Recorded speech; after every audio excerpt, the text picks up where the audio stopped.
ជីវិតយើងដូចជាអ្នកឡើងថ្នោតអញ្ចឹងអ្នកឡើងថ្នោតនៅពេលដែលគេឡើងដល់ចុងហើយគេចង់ទះដៃច្រៀងរាំបែបណាក៏បានដែរតែនៅពេលដែលយើងកំពុងតែឡើងដល់ពាក់កណ្ដាលដើមហ៊ានទៅទះដៃច្រៀងរាំដូចគេច្បាស់ណាស់នឹងធ្លាក់មកដីស្លាប់មិនខានជីវិតយើងក៏ដូចគ្នាដែរកុំឃើញគេសប្បាយឃើញគេហឺហា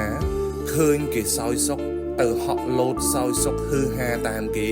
ពេលខ្លះសភាពការជីវិតយើងអត់ដូចជីវិតគេទេវ័យយើងកំពុងប្រឹង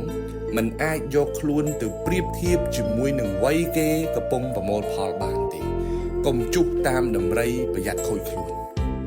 អ្នកខ្លះឃើញគេប្រឹងប្រែងឃើញគេហត់នឿយឃើញគេរៀនសូត្រឃើញគេលុតដំខ្លួនណាអត់យកគំរូតាមគេទេប៉ុន្តែនៅពេលដែលគេឃើញគេហឺហាឃើញគេសោយសុខ